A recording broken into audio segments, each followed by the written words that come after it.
The sun blazed mercilessly over the endless golden dunes, a sea of sand stretching as far as the eye could see. And in the middle of this scorching emptiness, a man staggered forward, his lips cracked, his throat burning, and his eyes searching desperately for anything that could resemble water or shade. But there was nothing except the shimmering illusion of heat waves rising from the desert floor, mocking him with false images of lakes and rivers that vanished the moment he blinked. His name was Daniel, a traveler who had boarded a jeep with a group of explorers to cross this vast desert.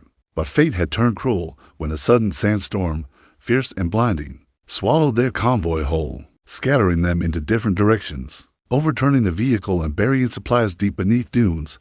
And when the dust settled, Daniel found himself alone, cut off from his group, without a map, without food, with only a half-empty bottle of water dangling from his shoulder bag, his heart pounding not just from exhaustion, but from the terror of isolation. Because here in this barren wilderness, every direction looked the same. Every horizon promised nothing but more endless waves of sand, and in that moment, under the unforgiving sun, he realized that survival would not just be about finding water or shelter, but about keeping his sanity intact. For he had heard stories of men lost in deserts who followed mirages until they dropped dead, stories of scorpions that crept into boots at night, of snakes buried under sand waiting for warmth, and of winds so strong they erased footprints within minutes, leaving no trace of a path back home.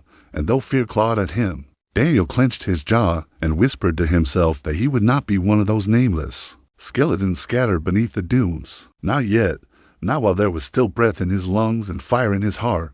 And so he walked, each step heavier than the last, each gulp of water more precious than gold. The silence of the desert pressing against his ears like a scream, until the sun began to sink toward the horizon, painting the sky with blood-red streaks and shadows stretched long across the sand. And with nightfall came a different kind of terror, because while the day threatened to burn him alive, the night threatened to freeze him to death. And as darkness descended, Daniel knew this was just the beginning of a battle that would test every ounce of strength, courage, and willpower he had ever known.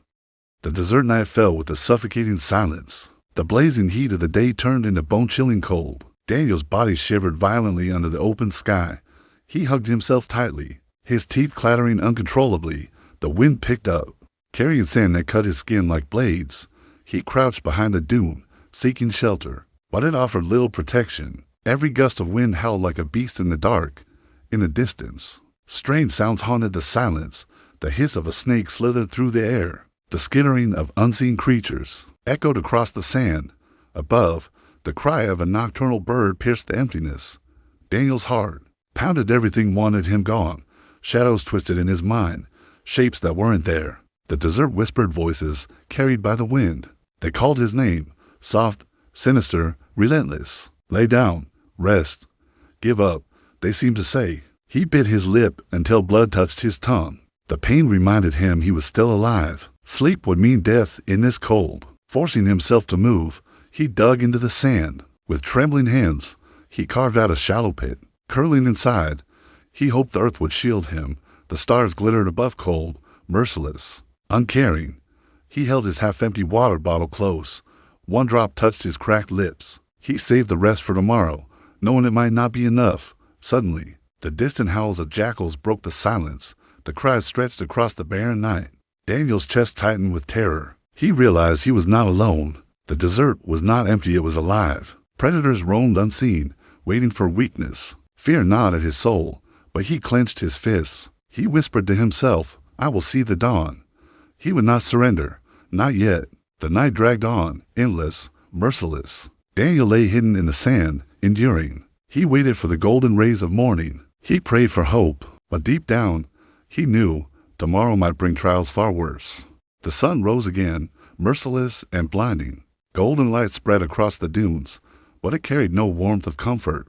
Instead, it burned Daniel's eyes and seared his already blistered skin. He pulled himself out of the shallow pit he had dug. His lips were swollen, dry, and bleeding. His tongue felt like sandpaper inside his mouth. He checked his water bottle, only a few drops remained. He stared at them as if they were liquid gold. Every instinct screamed at him to drink it all. But reason whispered that it would mean death. He tightened the cap, forcing his hand to obey. Each step he took sank deep into the scorching sand. The dunes rose like mountains, endless and cruel. He climbed one dune, hoping for a sign of life, but from the top, he saw nothing but more desert.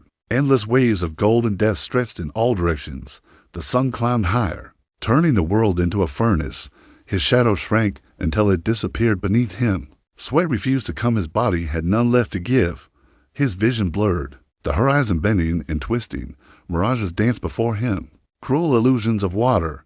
He saw shining lakes, sparkling rivers, even an oasis of green. He stumbled forward, chasing them with desperate hope, but each time they vanished, leaving only sand. He fell to his knees, hands sinking into the burning grains. His mind screamed at him to stand, to move, to live, but his body wanted to rest, to collapse forever. He dragged himself forward, crawling on all fours. Every inch felt like miles. The desert mocked him, silent and eternal. Then, something glimmered in the distance, a strange reflection, unlike a mirage. Daniel squinted, rubbing his eyes in disbelief. It didn't vanish, it remained. His heart raced. Could it be water? Or was the desert playing its cruelest trick yet, gathering the last of his strength? He pushed forward. Every step felt like walking through fire. The reflection grew larger. His hope grew sharper. But so did his fear, because in the desert, hope was as dangerous as despair. And sometimes, what you find is worse than what you imagine. Daniel's legs trembled as he approached the strange reflection. The air shimmered violently, bending the light in waves. For a moment, he thought it was another cruel mirage. But then his foot struck something hard beneath the sand. He knelt down, brushing the hot grains away with shaking hands. A corner of rusted metal emerged, jagged and sharp. His heart pounded as more of it appeared. It wasn't a lake. It wasn't water. It was wreckage. Half buried in the sand lay the twisted remains of a vehicle, a truck, burned and shattered, long forgotten. Its doors hung open, its frame eaten by rust. Daniel's hope wavered, then flickered again. If there was a truck, there might have been people, and if there were people, maybe supplies were left behind. He clawed at the wreck like a starving animal. Sand poured into his eyes, stung his raw skin. But he didn't stop. With one last pull, he yanked open a half-buried door. Inside, darkness greeted him, and the faint smell of decay. Bones lay slumped against the seat, bleached by the desert. A human skeleton, silent witness to the cruelty of this land. Daniel froze, fear crawling over his skin. Then he saw something clutched in the bony hand, a bottle, shattered dot empty. His hope cracked, but beside it, under the seat, something else gleamed. A metal box, half buried in sand. Daniel dragged it out with desperate strength. The lock was broken, the hinges weak. He smashed it open with a stone. Inside, tins of food, sealed tight, old but edible, and beneath them, a small canteen full. For a moment, he thought it was another trick of the desert, but when he shook it, he heard the sound, water. His hands trembled as he lifted it. He wanted to drink it all in one gulp, but again, reason whispered inside his mind. One sip, just one. The water hit his tongue like liquid fire. Every nerve in his body came alive. Tears welled in his eyes as he swallowed. For the first time in days, hope was real, but as the sun dipped lower in the sky, shadows stretched across the sand, and with the shadows came something else, a sound, a low hiss. Daniel turned, heart hammering, from the darkness of the dunes. Shapes slithered forward, not one, but many, snakes, drawn by the scent of life, drawn by him. The snakes moved like flowing shadows across the sand.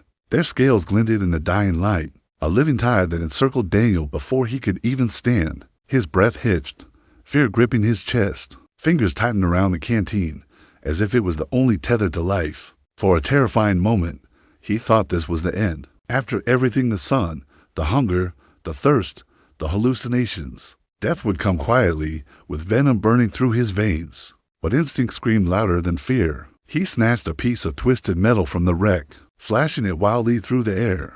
The sharp sound startled the first snake back, then another, and another. Their bodies writhed like black whips in the sand. As they recoiled, he staggered backward, his bare feet cut against shards of glass. His back struck the wreck again, and then his eyes caught something. Letters scorched into the side of the vehicle, barely visible through rust and sand. Mining Co. Outpost to 12 kilometers.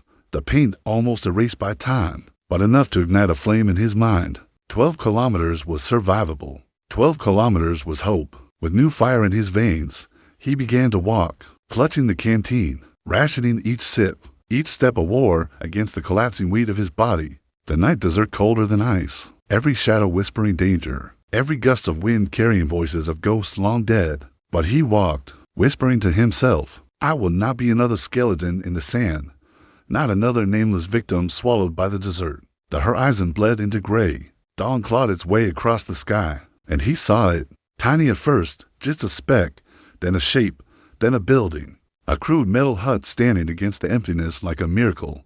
Daniel's knees buckled. Tears cut clean lines through his dust-caked face. He crawled the last stretch, pounding weakly on the rusted door until it creaked open, revealing light, supplies, radio equipment, and the stunned face of another human being, alive, real, reaching out to catch him as his body collapsed. The last thing Daniel heard before darkness claimed him was the crackle of a radio, the sound of rescue being called, proof that against all odds, against the cruelty of the desert, he had survived. His story would not be one of bones lost to time, but of a man who defied death itself and returned from the sands alive.